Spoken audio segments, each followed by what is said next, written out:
करेंगे। तो ब्रह्मा जी को उन पर क्रोध आया और उन्होंने श्राप दिया कि तुम 5-5 वर्ष के बालक ही बने रहोगे।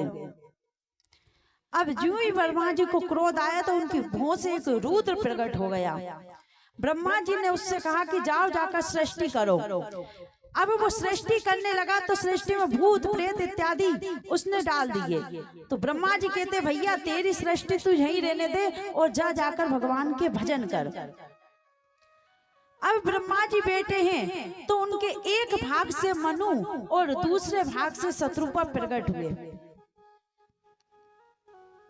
मनु और शत्रुपा से ब्रह्मा जी कहते हैं कि मनु और शत्रुपा जाओ और जाकर सृष्टि करो। मनु और शत्रुपा सृष्टि करने लगते हैं तो हम किसी वस्तु को बनाएंगे तो उसको रखने के लिए जगह तो होनी चाहिए। जो पृथ्वी थी वो रसातल में चली गई थी, समुद्र में डूब गई थी।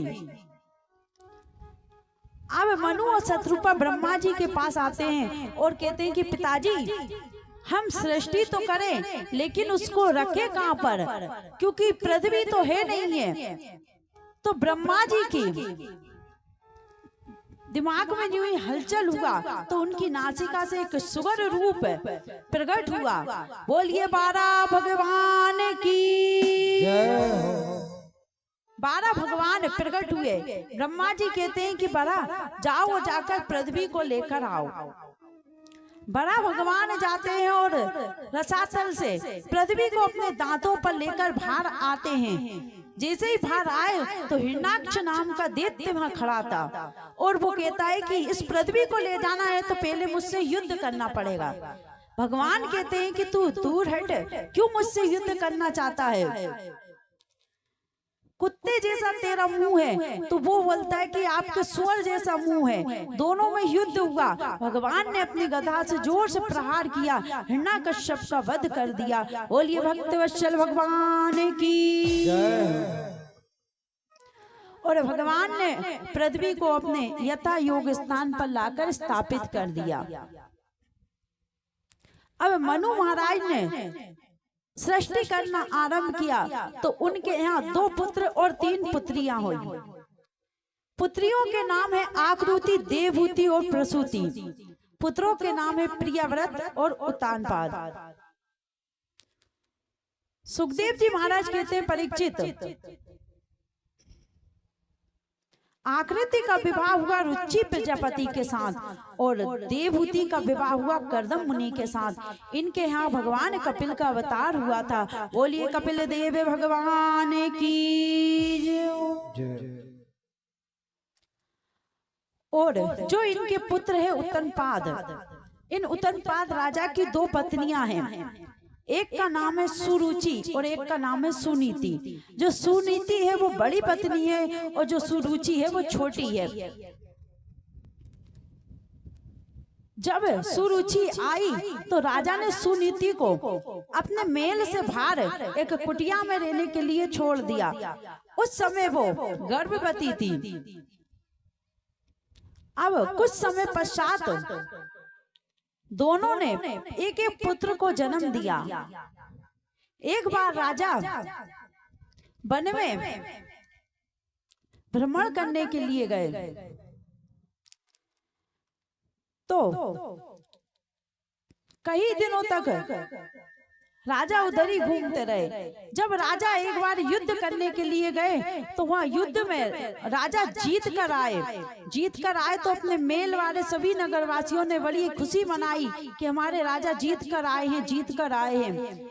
तो जो उनका पुत्र है ध्रुव, वो ध्रुव से उनके सखा कहते हैं कि ध्रुव तेरे पिताजी युद्ध में जीत कर आए हैं, तू उनसे मिलने नहीं जाएगा? ध्रुव कहते हैं कि क्यों नहीं जाऊंगा, अवश्य जाऊंगा। तो ध्रुव अपने पिताजी से मिलने के लिए गए। सैनिकों ने भीतर नहीं जाने दिया कि कहा कि राजा अभी अपनी रानी के साथ बैठे हुए हैं, परिवार के साथ हैं। तो ध्रुव जी कहते मैं भी तो उनका पुत्र हूँ। ध्रुव जी भीतर चले गए, देखा कि राजा अपनी छोटी पत्नी सुरुचि के पुत्र उत्तम को गोद में लेकर बैठे हैं। ध्रुव जी डोल कर गए, पिताजी पिताजी करके मुझे अपनी गोद में बिठाइए। जैसे ही उत्तमपाद राजा उनको बिठाने लगे तो सुरुचि ने हाथ पकड़कर ध्रुव को नीचे फेंक दिया और कहा कि इस गद्दी पर, इस गोद में बैठने का अधिकार तुम्हें नहीं है। ध्रुव जी कहते हैं क्यों माता? अरे मैं क्या इनका पुत्र नहीं हूँ? सुरुचि कहती इनके पुत्र होना इतना जरूरी नहीं है जितना मेरे पुत्र होना जरूरी है। तुम मेरे पुत्र नहीं हो, तुम सुनीति के पुत्र हो। तो ध्रुव जी कहते हैं कि माता आप ऐसा क्यों बोल रही हो? तो माता सुरुचि कहती है अगर तुम्हें इस गद्दी पर बैठना हो तो पहले भगवान नारायण की तपस्या करो और जब वो प्रसन्न हो जाए तो उनसे वर मांगना कि मुझे माता सुरुचि के गर्भ से जन्म दे। सुखदेव मुनि कहते हैं परीक्षित देखो सुरुचि को, अपने गर्भ को इतना बड़ा मान लिया कि भगवान की तपस्या करना पड़ेगा उनके गर्भ में आने के लिए। ध्रुव जी रोते रोते अपनी माँ के पास गए और अपनी माँ से कहा कि माता सुरुचि ने मुझसे ये कहा कि भगवान की तपस्या करो। तो ध्रुव जी की माता कहती है कि तुम्हारी माता ने गलत नहीं कहा। अब देखिए यहाँ पर माता सुरुचि क्या कह रही है अपने पुत्र से कि तुम्हारी माता ने गलत नहीं कहा, उन्होंने सही कहा कि वो तो भगवान से तुम्हें जोड़ रही है पुत्र। ध्रुव जी कहते माता आप भी यही कह रही हो। तो सुनीति कहती है कि पुत्रवती युवती जग सोही रघुपति भगति जासु सुत होई। हे पुत्र, जिस माता का पुत्र भगवान का भक्त हो वो माता सच में वही पुत्रवती कही जाती है। और माताओं के ऊपर ज्यादा जिम्मेदारी संतान की ये होती है क्योंकि माता ही अपने बच्चों को शिक्षा देती है कि पुत्र तुझे क्या करना है क्या नहीं करना है। माता चाहे तो अपने पुत्र को चोर बना दे, माता चाहे तो अपने पुत्र को संत बना दे, महात्मा बना दे, जो चाहे वो माता कर सकती है। ये एक माता के हाथ में होता है। माता डाकू भी बना सकती है। अगर माता बच्चा चोरी कर कर आए, माता के शाबाश बेटा तू कितना अच्छा काम कर रहा है, तो आज तो उसने 10 रुपए चुराए हैं, कल से 1000 चुराएगा और धीरे धीरे वो डाकू बन जाएगा। फिर वही माता रोएगी कि मैंने अपने पुत्र को कैसा ज्ञान दिया। इसीलिए बच्चों से लाड़ भी करो, प्यार भी करो, दुलार भी करो, लेकिन उनको शिक्षा भी दो, ज्ञान भी दो कि पुत्र इस संसार में किस प्रकार रहना है। आजकल की माताएं तो मोबाइल पकड़ा देती है, ले लेकर बैठ जा।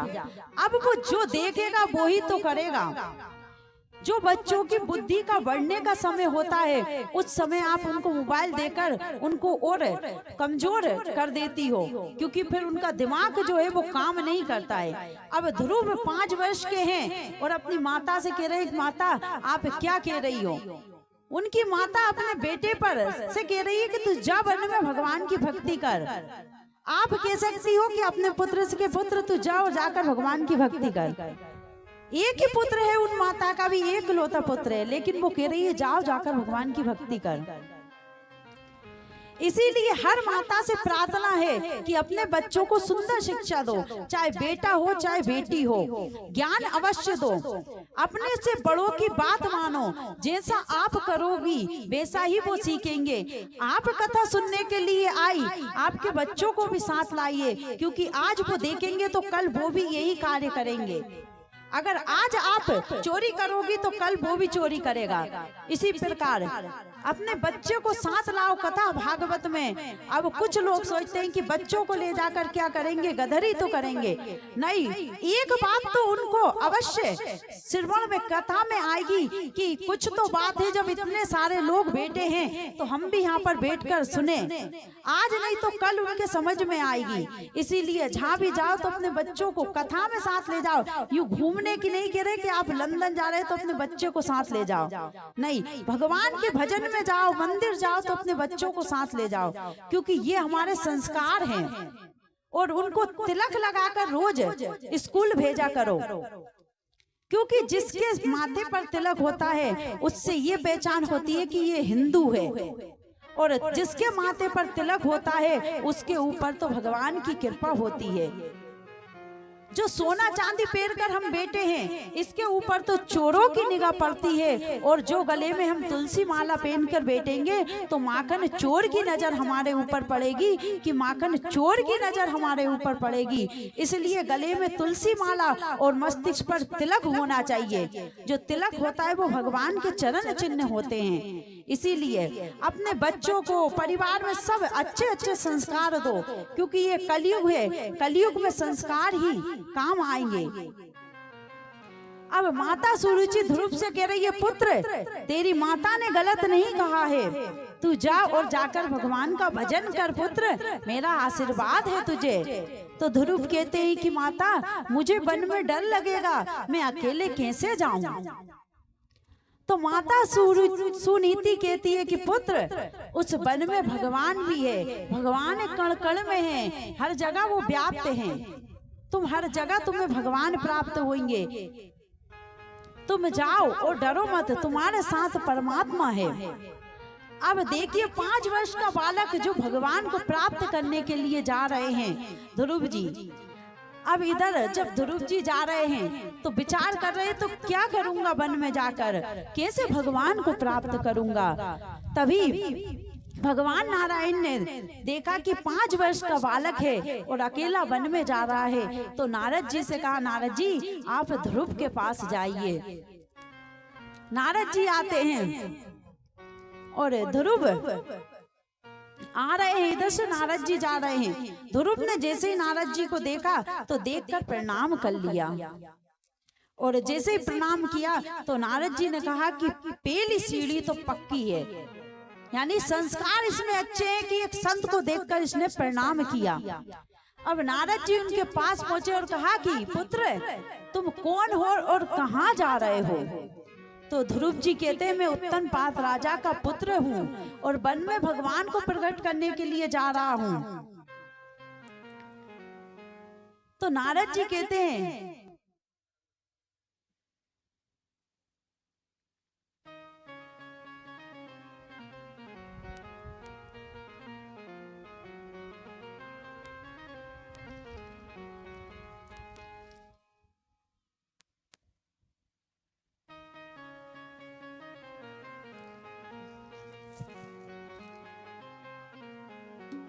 कि ध्रुव वन में तो हिंसक पशु रहते हैं, शेर रहते हैं, तुम्हें खा जाएंगे।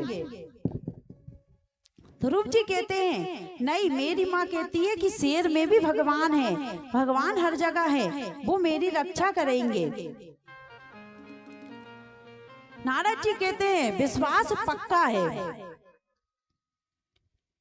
फिर नारद जी कहते हैं कि तुम्हें भूख लगेगी तो क्या खाओगे। ध्रुव जी कहते हैं जब दांत नहीं तब दूध दियो, अब दांत दिए कछु और भी देगो। जब हमारे मुख में दांत नहीं थे तब भगवान ने हमारे लिए दूध की व्यवस्था की, अब दांत दिए तो भोजन की व्यवस्था भी वो ही करेंगे। तो नारद जी कहते हैं तुम्हें भगवान से मिलना है तो वन में जाने की क्या जरूरत है, घरे बैठकर भजन करो। ध्रुव जी कहते हैं पहले ये बताइए आप कौन हैं। नारद जी कहते हैं कि हम नारद हैं। अगर आप नारद जी हैं, मेरी माँ कहती है कि जिसको एक बार नारद जी मिल जाए उनको भगवान अवश्य मिलते हैं। और नारद जी आप नारद जी नहीं हैं, अगर आप नारद जी होते तो मुझे भगवान से मिलाते, यूं भगवान के भजन करने से मना नहीं करते। आप नारद जी नहीं हैं। नारद जी के आंखों से आंसू बहने लगे कि कितना संस्कारी पुत्र है। और नारद जी कहते नहीं पुत्र मैं नारद ही हूँ, तुम्हें भगवान का भजन करना चाहिए, जाओ जाकर खूब भगवान का भजन करो, लेकिन तुम्हारे गुरु कौन हैं। तो ध्रुव जी कहते हैं मेरे तो अभी कोई गुरु नहीं है, आप ही मेरे गुरु बन जाइए, आपसे बड़ा और कौन हो सकता है।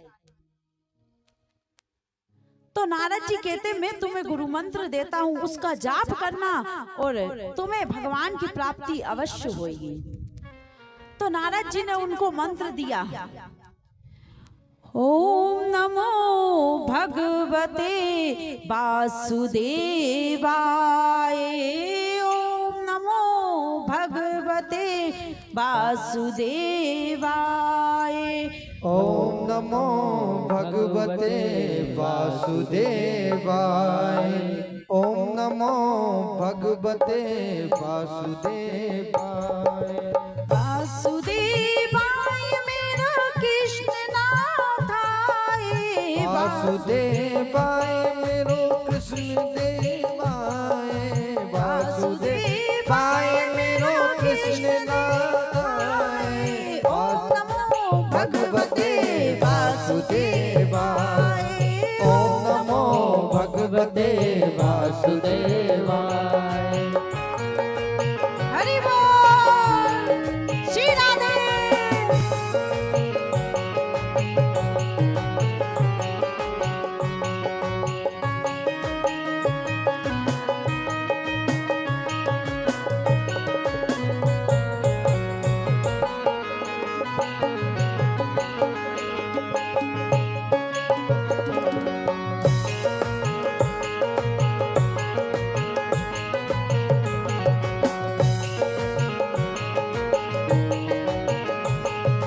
ओम नमो भगवते वासुदेवाय।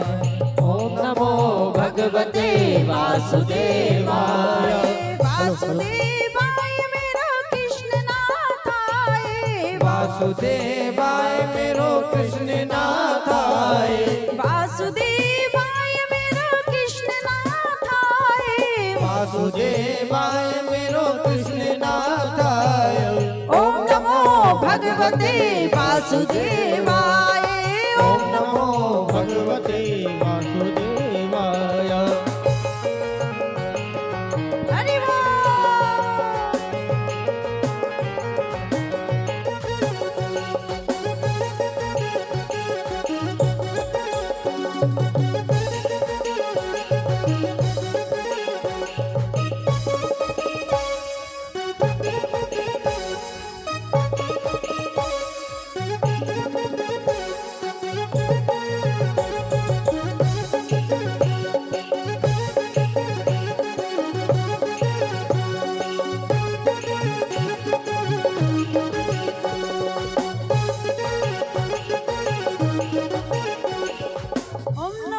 भगवते वासुदेवाय। ओम नमो भगवते वासुदेवाय। ओम नमो भगवते वासुदेवाय। ओम नमो भगवते वासुदेवाय। ओम नमो भगवते वासुदेवाय। ओम नमो भगवते वासुदेवाय। ओम नमो भगवते वासुदेवाय।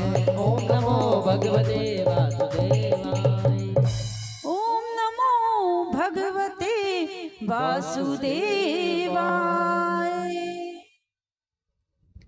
नारद जी कहते हैं, पुत्र इस मंत्र का जाप करना और तुम्हें भगवान की प्राप्ति अवश्य होगी, ये मेरा आशीर्वाद है। अब ध्रुव जी चले गए भगवान की भक्ति करने के लिए। पहला महीना जैसे ही आरंभ किया तो ध्रुव जी ने भोजन छोड़ दिया।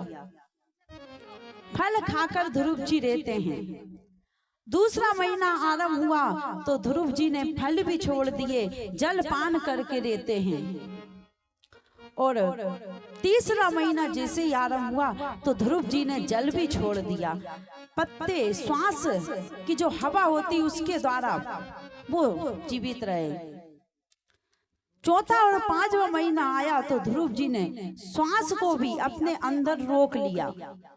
जैसे ही ध्रुव जी ने श्वास को रोका तो उधर देवता कांपने लगे कि हे प्रभु, ये क्या हो रहा है, हम श्वास क्यों नहीं ले पा रहे हैं। सभी देवता भगवान नारायण के पास जाते हैं और कहते हैं, प्रभु हमें बचाइए, हम श्वास नहीं ले पा रहे हैं, ये क्या हो रहा है।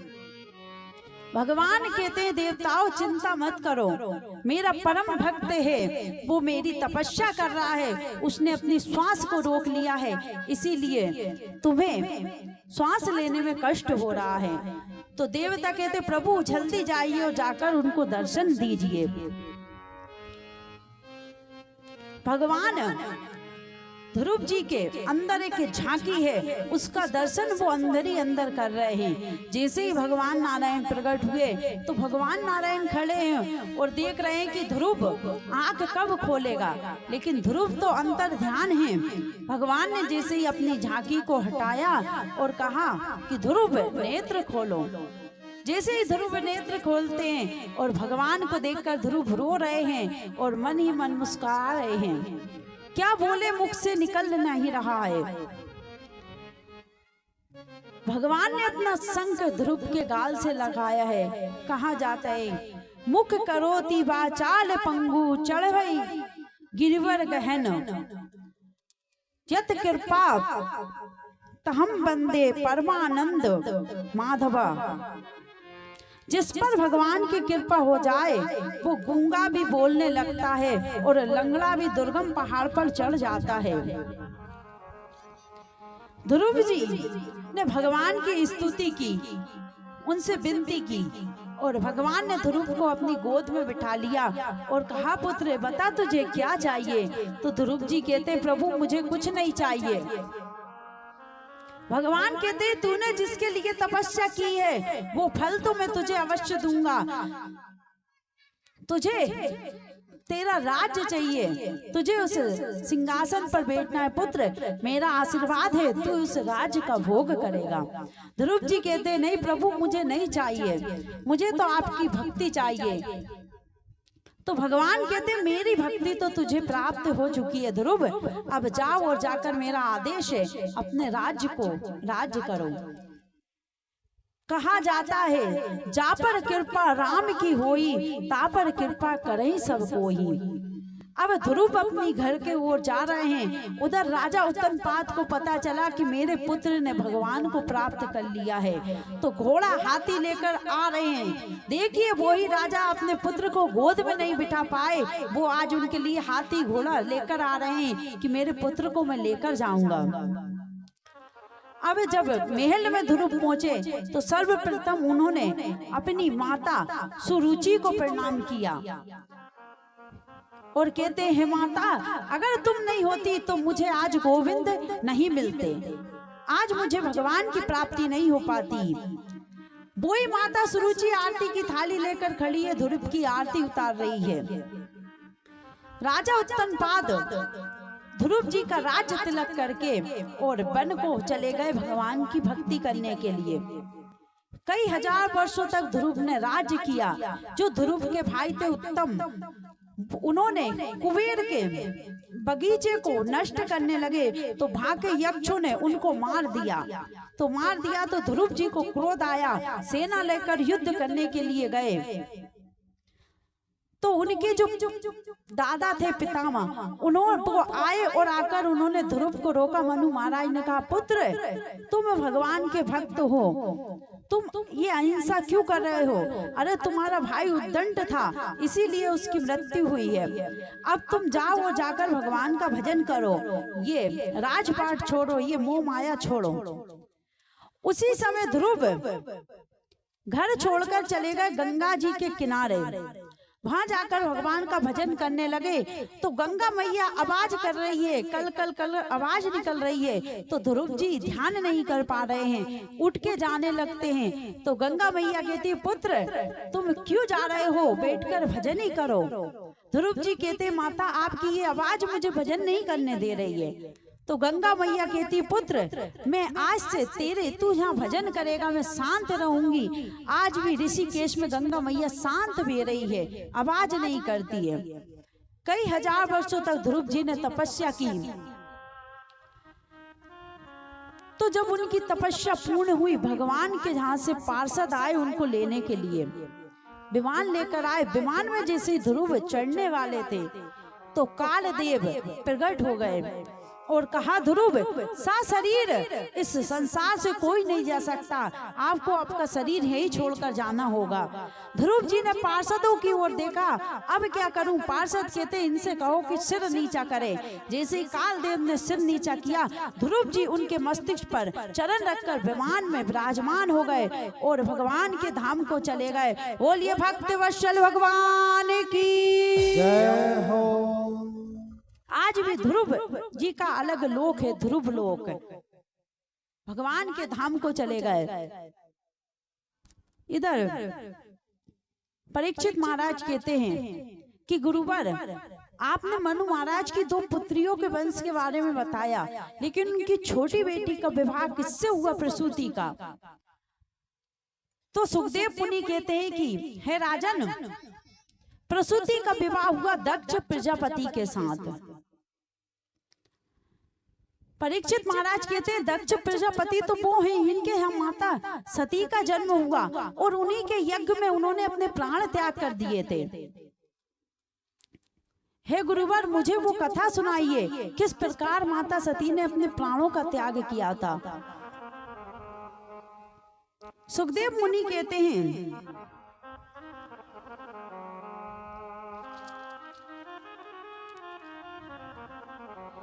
एक बार त्रेता जुग माही शंभु गए कुंभज ऋषि पाई। एक बार त्रेता युग माई शंभु गए कुंभज ऋषि माई। राम सिया राम सिया राम जय जय राम। राम सिया राम सिया राम जय जय राम। संग सती जग जननी भवानी पूजा है ऋषि अखिलेश्वर जानी।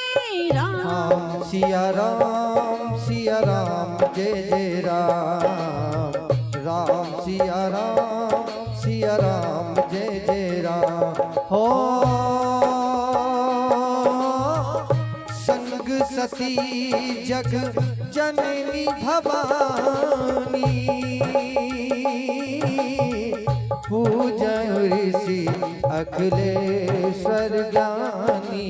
राम सिया राम जय जय राम। राम सिया राम जय जय राम। सुखदेव मुनि कहते हैं कि एक बार त्रेता युग का समय था। भगवान शंकर माता सती को लेकर कुंभज ऋषि के पास गए, अगस्त मुनि के आश्रम में गए और उनसे उन्होंने राम कथा सुनी। ऋषि ने उनका पूजन किया और उनको आसन दिया बैठने के लिए और उनको राम कथा सुनाई। तो भगवान शंकर ने तो बड़े प्रेम से कथा को श्रवण किया, लेकिन माता सती के हृदय में संशय उत्पन्न हो गया कि जिनको ये भगवान कह रहे हैं वो भगवान बन बन भटक रहे हैं क्या।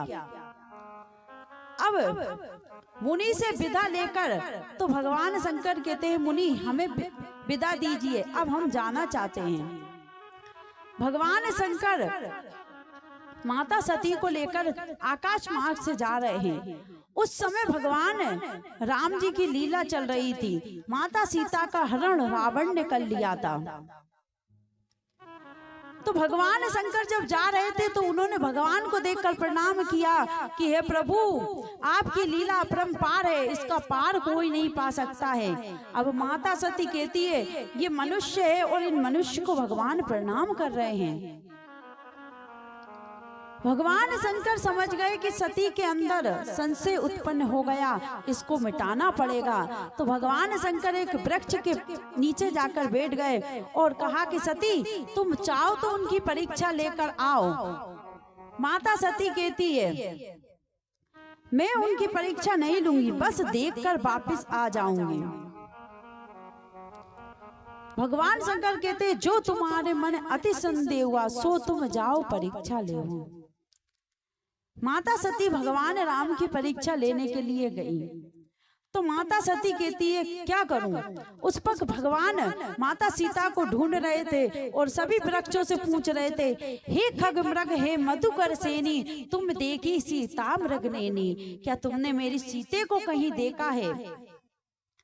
रो रहे हैं, व्याकुल है राम जी। तो माता सती सीता जी का भेष धारण करके एकदम राम जी के सामने पहुंच गई। राम जी समझ गए कि ये तो सती जी हैं, तो उन्होंने लक्ष्मण जी को पीछे किया और माता सती का हाथ जोड़ा और कहा कि हे भवानी, आप यहाँ क्या कर रही हो? अपने पिता सहित अपना नाम बताया और कहा कि माता, आप इस वन में क्या कर रही हो? और वृषकेतु शिव जी कहाँ हैं? इस वन में आप अकेली क्या कर रही हो? यहाँ पर राक्षस घूम रहे हैं, मेरी पत्नी का उन्होंने हरण कर लिया है, आप लौट जाइए, चले जाइए। अब माता सती तो कुछ बोल ही नहीं पाई और वहां से सीधे आ गई। आई तो देखा चारों तरफ उनको राम लक्ष्मण दिख रहे, राम लक्ष्मण दिख रहे। भगवान लीला कर रहे हैं कि इनको अपना स्वरूप तो दिखाऊं, तो उनको हर जगह राम लक्ष्मण सीता जी दिख रही है। माता सती एकदम चक्कर खाकर जमीन पर गिर पड़ी और कुछ समय पश्चात जब भगवान ने अपनी लीला को संपन्न किया तो माता सती नेत्र खोला और खोलकर भगवान शंकर के पास गई। भगवान शंकर ने कहा कि देवी ले आई परीक्षा। माता सती ने यहाँ पर झूठ बोल दिया कि नहीं स्वामी, मैंने कोई परीक्षा नहीं ली। भगवान शंकर ने ध्यान लगाया तो देखा कि इन्होंने मेरी माता सीता का रूप धारण किया। आज से मैं सती का त्याग करता हूँ, क्योंकि उन्होंने मेरी माता का रूप लिया है तो वो मेरी माता समान हो गई है। ये बात शिव जी ने अंदर ही अंदर उनका त्याग किया, लेकिन माता सती समझ गई कि शिव जी ने मेरा त्याग कर दिया है।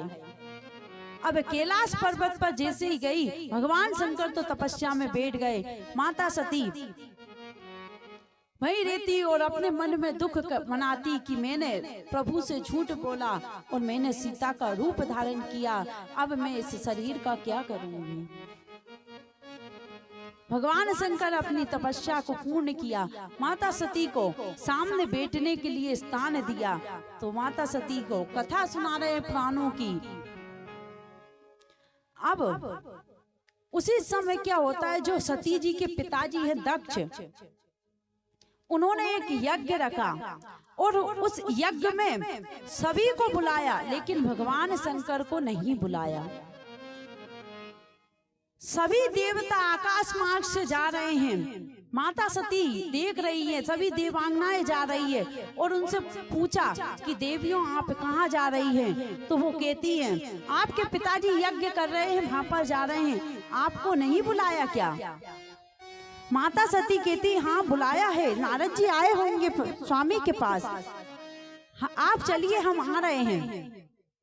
माता सती भगवान शंकर के पास गई और कहा कि स्वामी मेरे पिताजी यज्ञ कर रहे हैं, हमें वहां चलना चाहिए।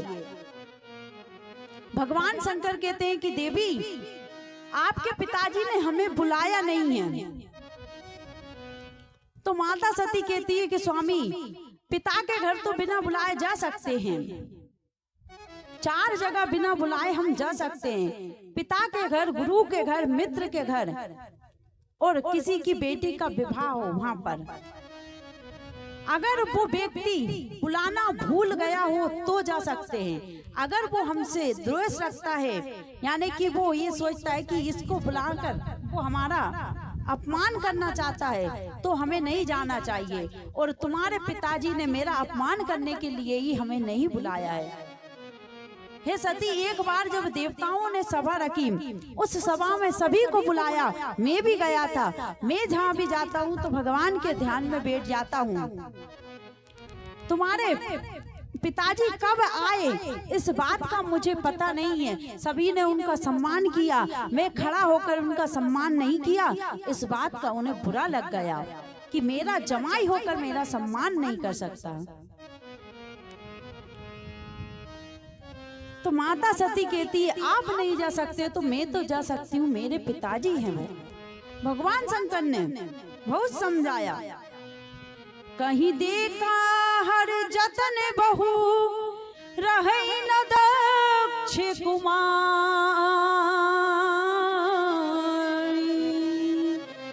किए मुखी गण संग में विदा कीन त्रिपुरारी। कि बेटी जिनका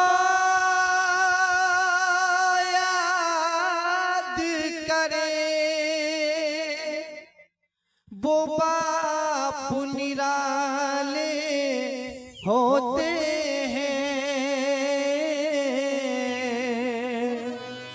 बेटी जिनका नाम पुकारे वो किस्मत वाले होते।